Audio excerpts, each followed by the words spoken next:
destiny. The elder said, I hope you find what you're looking for. Find a girl, settle down, move on from the broken heart. If love is meant for you, then love will find its... We back, and welcome to another episode of Politics and Black Families. Today, I have my guest, Fulton County Sheriff to be, right? To be, right. Joyce Farmer. Right, exactly. Let me not say that. Right, to be.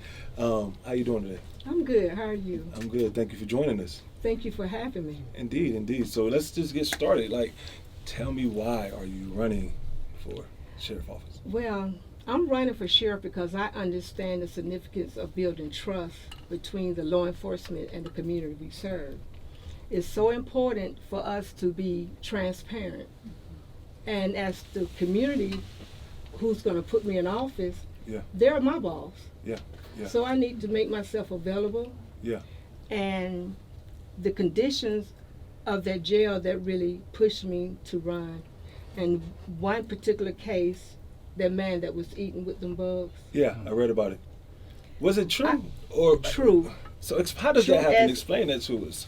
Not doing your job. That's why I need to be sheriff, so I can make sure they do their job. Okay. But just to, give you a little bit about myself, I have over 34 years of law enforcement experience and serving our community. I started at the sheriff's office in 1989, and 70% of my career was assigned to the jail, working in inmate housing, visitation, release, bonding, and even into intake. Yeah. And I have also worked the mental health ward. Yeah. So that is a big concern as far as dealing with individuals that's in custody with mental health. Mental health is not a crime. Yeah. It's an illness. Yeah. So we need to treat it as such. So when that incident happened with them bugs, due to mismanagement and neglect, right, no one doing their job. Because what's this backstory? His family couldn't contact him for 6 months. Well, he was left without medication. It was a lot of that's what I've been hearing. Texture around it, right? Right, but the way the organization should operate, the sheriff is responsible for maintaining the jail. Yeah. We're responsible for securing the courtrooms and serving legal documents. Yeah. So if you have the agency is extremely short, for one, the manpower. Yeah. So to expect one officer to go into a pod of anywhere from 36 or 32 men by themselves, the officer has to be concerned about their own safety. Indeed, yeah. So we shouldn't expect for them to go in there. But however, the mental health, if you follow the policy, you should be conducting security rounds. Yeah. So like you said, when the man hadn't been eating, no one had fed him, hadn't given him his meds or anything for those amount of bugs to have accumulated on him like that. Yeah, yeah. So once you train the officers to understand and how to identify someone with knowing how to handle someone with mental health, that way I believe it would change a whole lot of things. So what's currently happening now around mental health? Give me a scenario, somebody comes in there in crisis, things are going on. Is the process just so broken to where it's hard to put a finger on it, or? Well, it's not hard to put your finger on it, but first of all, people that are working in those areas, they have to have a passion for the job. If they just showing up just for a check, they're not going to do what they're supposed to do. First of all, when they're brought into the facility, they should be screened so that they can identify someone that's mental health, so that you won't put them in general population, because if they're in general population, they might get messed up and not receive the treatment that they need. Yeah. So once I get in office, I'm going to ensure that there is a policy to screen each individual that come in. Yeah. If this person is having mental health issues or have mental health conditions, they're going to be housed all together in a medical unit, not in general population. Yeah, I got you. However, everyone has a certain level of mental health. Yeah. But some, especially in that situation where sometimes it take a while to come out, but you are dealing with something. Right, but as far as properly training officers to be able to identify them, say when they first before they even bring them to the jail, out on the street, someone walking down the street taking off all their clothes. Yeah. 9 times out of 10, there's something wrong with him. He's probably having a mental health crisis, Yeah. thinking something is on him. Yeah. But once the officers train and able to identify individuals that are having a mental health crisis, they will understand jail is not the place for them. They need to be at the hospital. Yeah, I get you. Now let me ask you: is the funding there for those programs and the resources? Is it a funding issue? Like you hear a lot of pushback about being able to get the resources into those spaces. When it comes to the mental health, that's a group effort from the state to the county, not so much solely on the sheriff. So what role do the states play? What's the role? What's that relationship? Well, you like? know, they had mental health hospitals, but most of them are closed. So it was a place for the mental health, like over on Pantherville, out in DeKalb County. Yeah. It's a mental health institution out there. But when you closed all of these facilities, it's nowhere to take them. Yeah. Jail is not the place for them to get help. But since they're closed and they're being locked up, my plan is to have an area just strictly for the mental health. Yeah. And partner with psychiatrists, social workers, have them to come in so that we can implement a program to be able to focus on the mental health ones that are in custody. That way they can get the help and the service that they need. Yeah. Because from mental health, from the ones that's suffering from bipolar, that's one, we have those, and then the ones that are on substance abuse from drugs. Yeah. Yeah. So I plan to have all of those partnering with those different groups. Yeah. To help. Yeah. Yeah. I get you. You know, give programs to, even once they're stable and have the medication and they're doing good, I want it to continue even when they're out. So walk me through this. Is the problem with, like, is it overcrowding in these jails, right? And also not overcrowding, but do you think some people just shouldn't be in Fulton County? Like, the issue, you should have never made it there? My thought process on that is, I believe that the jail is overcrowded because they're looking for shelter. Yeah, yeah. So if they're in there, and then now it's time for them to go to court, so they're going to continue to act as though something is wrong with them because they know they don't have anywhere to go. So how do we fix the shelter problem? Like, what is that like? That's going to be an effort with the community itself, the city, the county, everybody coming together. Right. Because they just closed down the shelter right there on Peachtree Street, right? So you close stuff down, where are the people supposed to go? Where are they going? I'm asking you, where are they Other pushing than to? bringing them to the jail. But see, you see them on the street, on the sidewalk, under the bridges. Well, we must also know some of them don't want to come in. Right. Made me take a different outlook on the homelessness. I was looking at this movie on Lifetime. Yeah, I love that channel. And the wife was in the kitchen cooking, and she needs some milk. Yeah. So she asked the husband to go to the store to get some milk. Went to the store, purchased the milk. Some guy was outside, hit him in the head, put him in his truck, and just drove to another state. Yeah. And then they put him out. So now he don't know where he is. Right. Yeah. So that made me know, like, because a lot of that could have happened to some of these that's out here, or because you hear those stories. You hear those stories a lot about, like you said, like retired vets, right? People go through PTSD, or they just kind of confused and they get caught up in the system and they just sit there, right? So that's like a real issue. But I guess my question to you that a lot of people want to know in Fulton County is, Fulton County Jail a violent jail, or is that kind of relative to the situation? You know, like, is it, everybody can have a different say on it? If we are not supervising the inmates the way we should be supervising them, that gives them the time to do what they do. Yeah. So if the facility was staffed, we would have enough officers to do the security round that they're supposed to do. So if I'm the only one on the floor, and it's 204 inmates on the floor. So the way the jail is set up in pods. You got 100, 200, 300, 400, and 5, all the way up to 6. Yeah. 4 of those pods house 36 men. Yeah. The other 2 is 32. So that's a total of 204 men. Yeah. They expect for the officers to go in there to conduct head count.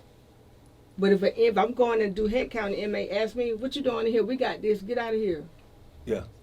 So of course the deputy's going to step out because he don't need to put his life in danger. Yeah, I understand. So once the jail is fully staffed, we will be able to do what needs to be done to ensure that the inmates are safe. Because most of these incidents that are happening is inmate on inmate. Yeah. Not dying of natural causes. Yeah, I got you. So that's a different. I got you. So and I'm quite sure you heard in the news when one dug a hole through the wall and went into another. Was that true? Is that? Yes, that's true. How do you dig a hole through that? If you don't come, that's just like these walls right here. If I start picking, and nobody's checking, so do we need a new jail? Is that possible? Can we get the funding to build a new jail? And if we do get a new jail, where do we put the jail? Well, see, my thought process on that's up to the commissioners. Yeah. Everybody's talking about we need a new jail, but I know what we need first is a new sheriff. Ooh. So everybody's talking about we need a new jail and how it's crumbling. But what we need to do first and what we can get quicker is a new sheriff than we can a new jail. From what we are seeing and hearing, somebody's not doing their job. Did COVID play a role? They can't. Well, they've been blaming that on COVID on everything. So when they said it was COVID, the cases, the backlog, Fulton County had to hold these people in there. You got this guy trying to figure it all out.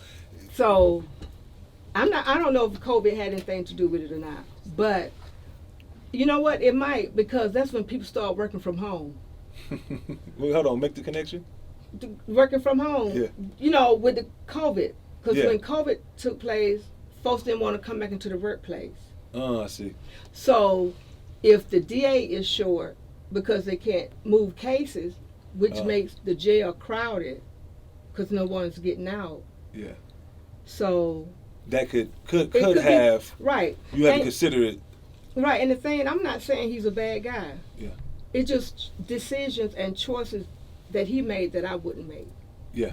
Yeah, so is it like a new regime? So how does it work? A new sheriff come in, right? Typically, when the head honcho come in, it's a regime change. True. Yeah, you have to come in with the transition team, and each area, especially the main part that was dealing with money. So it will be an audit taking place to see. Well, we already know where most of it went because they had it on the news. Where did most of it go? Well, according to the news, when they pulled the records, like 5,000 of it went to Union City of South Fulton for turkeys. Turkeys? Gift cards, roses. This is all public information. So, and that's the money that was coming from the inmate funding that you don't supposed to touch other than when you're dealing with the care of the inmates. So what's that fund look like? How does that work as far as, because I hear talk about the fund and inmate funding. Is the fund there? Is it not there? Is the fund depleted? Not now, is it? Because the commissioners have taken over due to the mismanagement of the spending. The inmate funds are created when they make them phone calls, them collect calls. That's money. So a certain percentage goes back to the inmate funding. Yeah. When they purchase commissary, say, for instance, if a honey bun on the street costs about 75 cents. Yeah. And on the commissary it might be $2. Yeah. So the extra goes into this inmate funding account. So, and this account is used to purchase their uniforms, mattresses, blanket, medication. It has to be used strictly for the inmate, not to purchase turkeys, not to buy When you say turkeys, what are they doing with the turkeys? They had an event in that particular city. And was it inmates at the? No, that's what we want to know, and that's what one of the commissioners asked. Because some of them, they just, other words, if you was in a position somewhere else and I just gave it to you to do whatever you want to do. I don't know what was they thinking, but we know that money is not supposed to be used for that. Now, if the inmates were there getting turkeys, okay. That's a hell of a party, this was like probably around Thanksgiving. You know how communities get together and give out boxes to the family. And gift cards. Yeah, because what I read, it was like 40,000 worth a gift card. Damn, somebody had a good holiday. That was a pretty good holiday. They've been, It's a good holiday. like I said, they've been talking about it, and Yeah. so once all that came out, that's when the commissioners wanted to do an audit. Still haven't turned it in yet. So How will you plan to work with the commissioners, Fulton County commissioners? Well, since we don't have that funding now, once I get in, I'm going to implement some policies and guidelines that the staff has to follow. That's going to show where the money went, how it was spent, and anytime they want to check the records, they're available to be checked. And that's part of being transparent. If you didn't do anything, show the record. Right, I got you. Show it. Yeah. So that's what I'm going to do is work with the commissioners very closely, because that's where we get our money from. You know, the budget comes from there, but the inmate funding, that's a separate situation. Separate, right. That we can never take over We it. can't do nothing with that money unless it's dealing with the inmates. So let me ask you this question, and this may be something you run into. Do you think the staff, which typically is male driven, right, would take orders from yeah. I went through that. How was that? And see, as a female, my standard had to be higher than yours. Because if you go in there and tell them, all right, guys, take it in. Okay. But if I go in there and tell them, they drag and they just looking at me like something wrong with me. So, okay, guys, take it in. No, ain't nobody taking it in. Won't you? You know, all that back talk, names calling. But see, what I would do when they do that, I'd be like, it is, I got about 15 more minutes. I'll be back tomorrow. We'll pick up where we left off at, because I'm finna go home. What you get ready to do other than go to your room? So, you know, it just, even though every now and then you joke with them like that, but it's not making fun of them, but they attack first. Yeah. So I would use it by saying that I'm getting ready to go home. What you getting ready to do? Now, what about the staff? Like having people within Fulton County take orders from you? What they did when I was there, yeah, the officers, they respect me because I respect them. Yeah. And that's going to be part of the training platform too, to advise the supervisors that respect is earned and not given. Indeed. There would be no promotion because you volunteered. Indeed. There would be no promotions because you dating the person who doing the promotion. Right. There's a lot of that's going on. Yeah. So that's why the morale is so low. Letting it go, ain't she? That's why the morale is so low, because if you've been in this field for 10 years and then I come in, only been there 3 years, now I'm your supervisor. Yeah. And then I just move on up the rank. There's something wrong with that picture. Right. So I've always heard if you hadn't been promoted within an organization within 5 years, there's either something wrong with the organization or it's something wrong with you. Yeah, indeed. Nothing wrong with me. Yeah. So saying that to say, to be usually if you're not in that clique or in that circle or being a yes person, yeah, it's harder. You're not gonna be chosen. Yeah. So what is a yes person, and what does that look like in that space? It looks like with your staff, it might be one that don't like the other, so they come. We want to get rid of them. So that's kind of how my wife is. If I'm not like a yes person at the house, it's like over with. Like, oh well, you better change that, because that's about that. Hey, don't get that part twisted. Yeah, I got but if a yes person is, because I got this promotion and I want to keep it, so whatever they tell me to do, I'm gonna do it. If it takes them plotting up against another officer and they don't even know the real deal, write them up, and then that person end up being fired or suspended, not realizing that's that person's livelihood. Yeah. So you shouldn't do that. I mean, don't be no yes person. Stand your ground. Be fair. Be firm. Yeah. But do you think Fulton County should do more outreach in the community? And then what does that look like for black families? Like, what should this relationship between law enforcement be like if I'm dealing with my son? Because I'll tell you an incident that happened. I'm driving down Cascade, minding my business, promoting our business with my son. I get pulled over by Fulton County.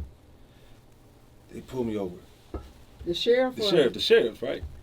Okay. They like, but they need to be at the jail, but go ahead. Right. So they say, so they tell me all of this. You was caught in the fleeing and the loot, and I don't think it was Fulton County Sheriff's. I think it was whatever police forces down there by Atlanta, Cascade. whatever. Yeah, but it was the city of Atlanta, but it was right off of Cascade. But I don't think it was Fulton County. South Fulton. Yeah, I think it was South Fulton, Mm-hmm. right? And they pulled me over. They gave me this thing. Get out the car. You got a warrant. I said, it's impossible. I got a warrant. So they said, you was fleeing and looting. I said, it's impossible. My son right there in the car. I said, I just left the medical center on some business. So they run my name. They come back. The guy like, yeah, it ain't him, right? So now he didn't. Actually was had me turn around, put the cuffs on, everything. In front of your... And my son in the car, he's looking like, what the? Right. Right. So this is my son. Now granted, if you ask him what he want to be, that's what he gonna tell you. A police. Listen, but it could be because so that he won't do that, change the image. Now granted, I'm gonna be honest with you, right? Like it happened, I called my wife, I'm like, would you believe what just happened? The officer said, he like, damn, I said, my son in the front, he said, damn. I said, now you gotta do something to change it up for him, right? So we let him get in the front, he talked to him, we'll do it, right? He did his little thing. But he saw your son before he put the cuffs on you, didn't he? Yeah, because he came to the door, right? So he told me, gave me some advice or whatever the case may be and what happened. And that was it. I'm 38 years old. I'm from the inner cities of Cleveland, Ohio. So I've dealt with law enforcement before, right? So I don't need a pat on the back. I know how to handle myself, right? My thing was that my son's seen it. So we're trying to change the narrative between what it looks like for families, especially black men in particular, dealing with law enforcement. So what advice would you have for black families so situations like that don't happen, and when they do happen, what to do? Yeah. Well, my plan is to educate them. Yeah. As far as showing them steps, what to do when pulled over. Yeah. But the first thing most of the people do now, what you put me, like the officer can walk up, let me see your license registration. Right. First thing come out, what you pulled me over for? Right. Go ahead and give them your license registration. They're gonna let you know. Yeah. But see, when you go, what you put me over for, now the officer's gonna change his demeanor. Yeah. And then you go that back and forth, then you're gonna end up in jail. Yeah. But just educating the community about. And what does that look like? To me, having organizations within the community that's already partnering with them. Yeah. Being in the schools, start programs like special deputies. So if they because now we got to start early in kindergarten, and that's sad to say. Yeah. So we catch them early, give them a little plastic badge, let them help in the hallway clearing out. Yeah. Making them feel important, so they're gonna really enjoy it. And then go to the next level. They'll move up to maybe they'll get a ribbon, right, all the way up to high school. Yeah. And I want to have a program when they're seniors, and they have like a half a day. Yeah. They can come and work at the sheriff's office. Yeah. Like an internship, like indeed, a program. Yeah. So once they graduate, and showing how their performance was during the little training. Of course, not being when the inmates doing the head count, but they will be with an officer. Yeah. And once they graduate and they realize that's what they want to do, they'll have a guaranteed job. Yeah. But see, they will have to be a detention officer. They can't be a deputy until they're 21 because you can't carry a weapon until you reach the age 21. Yeah. But once they complete that stage, they become a detention officer. If they want to be a deputy, we'll just transition them over. They'll apply because they're already there and already been training. Yeah. So I'm going to have that into the community. I mean, in the schools. Yeah, that's good. I think that's a good idea. I could see that. In the schools. And also I want to have a program, what they call Date with the Sheriff. So hold on, we got a movie person over here, so Chantel's listening right now. Okay, it's to the idea, Chantel. So have a date lunch with the sheriff as far as the females, but I'm gonna have some guys. I see. I'm gonna have some. Not the date. Well, have little girls and teens. Yeah. To hang out with me. Yeah. And then as well for the guys, you have some mentors within these organizations to deal with the young men. Yeah, yeah. And then within a period of time, they go through the process. At the end, we just give them a formal banquet. They get to dress up. Yeah, yeah. I like that. And I like they that. just Yeah. hang out, and the men's gonna learn how to open the door for the women's, and the women's gonna learn. You don't just have to Yeah, like accept that etiquette and stuff like that. Yeah, Right. yeah, I like that. So that's gonna be Yeah, a program that I want to yeah, implement, and that's in the community. yeah. I'm going to be a part of the community to let them know not to be afraid. Right. Of the Because when we police or said, because sheriff. with this stuff that's happened on television, where you see this relationship between law enforcement and like communities of color, right? Mm-hmm. So let's say, I remember growing up watching television, and then like the sheriff was the person you wanted to be, right? They come in town with the gun, with the boots, with the badge, right? Mm-hmm. And now this image has changed. What do you think? But you know what? And I really think that changed after that incident with George. Mm. Live TV, everybody see it. Yeah, And then we hear him calling for his mom. yeah, yeah. Now, the image was already bad for the officer, but that just really made it bad because we don't know who to trust. Yeah. I look at, before I retired, I looked at the sheriff's office. It reminded me of two movies, In Too Deep, because when they started bringing it. Hold on, when you said In Too Deep, this lady, my wife, right? She watches In Too Deep, and she got a few scenes in there. She like, and she always had to call me Omar F and say, "I told you it was police." Jay Reed, Jay, go man. get Jay Reed. Always call me Jay Reed. But you I said, I ain't Jay Reed, man. I'm L. I ain't Jay Reed, man.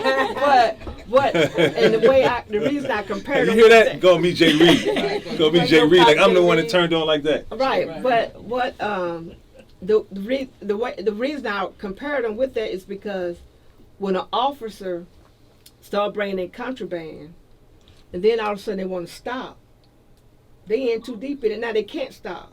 Hold on, say that again. Look at So- that camera and say that right there. So what I'm getting at, say they were giving cell phones for $1,500, cigarettes you might get $500. They getting paid from the outside.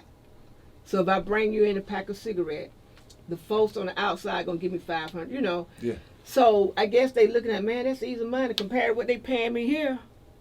You know. So you get so caught up. Yeah. And then they know that they're under investigation, so now they want to stop. Yeah. Then the inmate said, no, you need to bring me a charger. Yeah. Oh, I can't bring it. You can't do what? I better have my charger tomorrow. But then the officer's not going to come to work the next day because they scared because they know they're not going to have their charger. But when they do that, that's why I say at the end of the day, because you can't Get out. You can't get out because it's even to the point you can't even give them. Is it because they're not getting paid enough though? You know, like when people pressure bust pipes, you know, sometimes people start as good people. It's integrity Mm. and character when you first get hired. So that's why it's so important when you interview these individuals. I don't just want bodies because they got 2 hands and 2 legs and they stand, okay, you're fit, you're fit. We need to go deeper than that. We can't worry about, we short and we trying to fill positions. Yeah. I tell them they were short back in '89 when they hired me. It's 2024 now. Yeah. So we still gonna be short, but you want quality. Yeah. I don't want quantity as for just to staff it. Yeah. I want people that really has the passion for this. Yeah. Because everybody can't do it. Yeah. Understand. Everybody can't. Like, I can be a teacher. Yeah. Because the rules they have, you can't touch them. Right. Yeah. and then you looking like, I got a child your age, you know. Yeah. So let me ask you this question, and we have a live stream. One more question. Okay. So we have the live stream going right now. People online. What would you say to the folks about why they should vote for you come April 29th? That's early voting. And then April 21st is May. May 21st is the last day to vote. Yeah, early voting starts April the 29th, and the actual election day is going to be May 21st. And I'm ready to be your sheriff because like I said earlier, I understand the significance of building trust, building bridges, and I'm going to do what I say I'm going to do. I'm concerned about the individuals that are locked up and the families that have loved ones. That can happen to anybody at any given time. we have to realize that those individuals has only been accused. They hadn't been found guilty or anything, but the ones that have lost their lives already, they have already been given a death sentence. So they're not here with us today. We don't even know if they was guilty or not. So I'm going to ensure that I'm there for you. I'm going to make myself available for you. Anytime you want to talk, I'm going to have a day set aside just for the citizens. And I'm going to make myself available. I'm going to be transparent. If something should happen, I'm not going to send the spokesperson to talk because I know you want to hear from me. And until I find out, after the investigation is complete, I'm going to make sure I get back to the citizens to let them know. Because there's nothing to hide. Yeah. I'm not running for this position for the title. That's not what it's all about.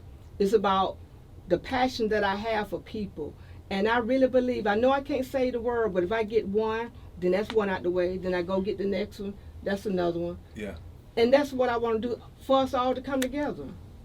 We had a question online that asks, will you implement any changes to policing on the street for the deputies? The deputy's supposed to be in the jail. Again, the duties of the sheriff's office is to maintain the jail, secure the courtrooms, and serve papers such as TPOs, divorce papers, civil documents. Right. So when I get in, we're not going to be on the road patrolling. Right. Because we need to the main thing is the jail. Okay. Now, once we staff the jail, and if another agency needs assistance, yeah, of course, by all means, reach out. We don't have a problem with helping, but that's not going to be our main source. Yeah. Patrolling and pulling over people. Yeah, indeed. Is there any more questions over there? Oh, that was the one. Are we good? Anybody questions in the room? Y'all want to take a couple questions? Anybody over there? Yeah. Brother Umar? As far as the inmates are concerned, what about the rehabilitation? Rehabilitation. He as asked, far as the inmates are concerned. On the way out. Right. On the way out, I plan to have programs, because they have like what they call diverse. Mm-hmm. The diversion program. Yeah. But I want to have programs to prevent them from coming in from the beginning. But even though, like you said, the ones that are inside, we're going to have programs. I want to connect with different organizations or companies. Say, for instance, it might be a mechanic shop. That once we have this location, and it'll give them skills to learn how to work on cars. Yeah. Have someone to come in and show them how to buff floors. Yeah.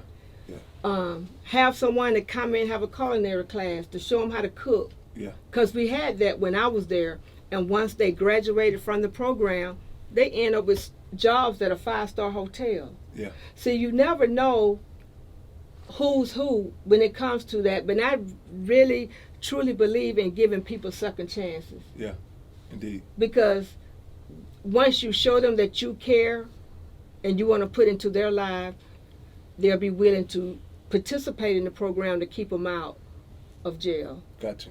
So that's one of the programs I would do. Yeah, perfect. Within. So we good, right? Yeah, we good? Right. So we gonna wrap it up. You know what this is. Oh, another question? I got a question. No, I got a question. Come on, let me hear you. Speak up, man. Put some bass in your voice. Knock it off.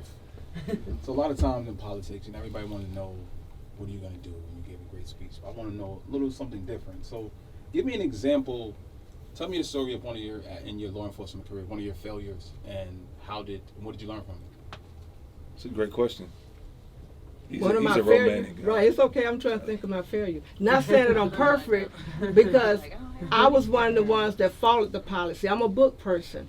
But at the same time, I know, first of all, the job was a career for me, not just a job. So that means I knew with all of my training, I had to do what I need to do. If I'm supposed to walk this particular part 6 times within my work schedule, that's what I'm going to do. I'm not going to do any shortcuts. I'm going to do what I'm supposed to do, and I'm going to treat everybody the same. So to answer your question, if my supervisor, really, I'm not trying to, because I just did what I had to do and I just paid attention. Yeah, so I ain't failing, I'm executing. Right, yeah. I ain't playing with you. It's just, if it's time for everybody to take it in, everybody's going to take it in. Yeah. However, when I was dealing with the inmate, I did have to know their charges, because for someone that's assault on an officer versus someone stealing, the only difference that I treated them was I know I need to be mindful around the one that assault officer, even though he only just been accused. So I just stayed firm and treated all of them the same. It was just like an adult daycare, and that's just the way I treated it. Yeah. And what also made me stay grounded, I always looked at all of them as a plan, just to see if I'm doing what I'm supposed to be doing. So they could stick any of them in there in them blues, just like I know y'all watch 60 Days In. Yeah. And all that. Well, they watch that Love After Lockup. That's the big one right now. Where the guys come home and they meet them in jail. They meet them in jail, and they have me watching this, and I'm saying, y'all are crazy. I said, y'all are buggy right now. You picking this guy, but you know what? I don't want to judge, because I got a lot of partners who will be like, "What you mean by that?" So let me see, because my friends watch that show, and some of them may be even on that show. But you know what? Right. But even with that, we have had some that end up dating inmates while they're in jail as far as getting pregnant. But that comes from, to me personally, low self-esteem. Yeah. So if I know what you mean getting pregnant, because how do you get pregnant? well, I don't get pregnant. I bet I go to jail and get pregnant. Like that. Well, you might think you almost pregnant. But it's just that, I guess the old saying, you never know where you'll find love. Yeah, exactly. But it's like, but the thing, like you say, you just never know who might end up in jail. Yeah. But I don't want to go there and meet you there. Yeah. But now if we met on the outside before you went to jail, and then it depends on what you go to jail for. Yeah. You know, but with my kids, I tell them, I would defend you to the end, but I can't defend a lie. Yeah. Tell me the truth, because that way I can explain or why you did Help you understand what happened here. I got right, you. But I don't know if that answered your question or not, but I didn't. I did what I needed to do. Yeah. And I respect the inmates, and they respect me. And I just knew that that was my duty to do that. Yeah. And to make sure they're safe. So let me ask you another question. I know we're running short on time, but I want to say this. This is outside of this. Come back again, but Yeah, you can, because I'm enjoying this right here. You got to come back and see us again.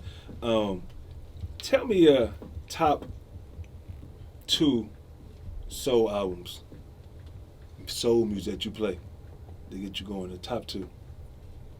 That's a good one. You can talk to that camera right there. So the top 2. Yeah. They get me And going. this When I is hear all it, it just time. make me do Already, yeah. that. The top 2 is from old school. I like Ain't No Stopping Us Now. Ain't no stop. Who made that song, Ralph? Who know? We're on the move. On the move. I said that's gonna be my That's a good one. This the music guy right here. He should know that. He This is can't, that. he can't All be these the music guy. He didn't know that. Oh man, maybe that might be too far Yeah, back. Umar. Who song is that, Umar? Is that Teddy Pickett? No. McFadden and Whitehead. Yeah. McFadden. McFadden. okay. Okay. And who else? Okay. That's number 1. That's a And good one. and I just like, I like upbeat. Little Baby. What's that? Little Baby. Here I go. Little Baby got. That might be too old for that. Actually, I don't know Little Baby. I ran it. What he got? What Little Baby got? Drip too hard, don't stand too close. Nuh-uh. I'll be right. Up more up with the flow. She like maybe like Donna Summers. Now let her say who you like. Listen to that Donna Summers. Well, you said with McFadden. No, the reason I said that one because when I had my campaign kickoff, Yeah. and I was asking the staff, what do we think we want to have on song, Yeah. and they like, Ain't No Stopping Us Now. That's a good one. Our campaign, the kickoff was awesome. Yeah. Yeah. So that's what we did, the Yeah, title yeah. for that. But I like, darn. It could be gospel too. Oh, okay. It could be gospel. It could be gospel. Cause I like gospel. I was playing gospel before I came here. Were you? Yeah, I was Oh playing my! this It's song. amazing. Why did that happen when that happened? Cause you know the song, then it just like go blank. Like Well, guess what? You come back and visit us next I time. know it. And then you'll have a song ready, I right? sure will. So we're going to wrap this up. Y'all know what it is. It's your man, Rafielle, and I'm sitting right here. Like I said earlier, I'm ready to be your sheriff. I'm ready to serve you and give you, and I'm going to have the sheriff's office is going to be a beacon of accountability, of fairness, integrity, accountability, all of that. And I will make myself available for you. Vote Joyce Farmer for Sheriff 2024. Early voting will be April the 29th, and the election day is May the 21st. Right. Joyce Farmer for Joyce Farmer, Sheriff. Texas Black Family. Thank Bye. y'all. Peace.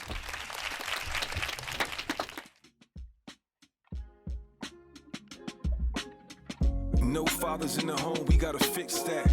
No banks to give us loans, we gotta fix that. I know you made it on your own and I commend that. Nothing is something, ayy, represent that. Don't focus on the failure just to get back. Young black successful, young black Atlanta. Don't lose your soul for condos and traffic. Don't lose your focus for Mondays at Magic. Don't sell your granite house, ask the ancestors. Think of boycotts, think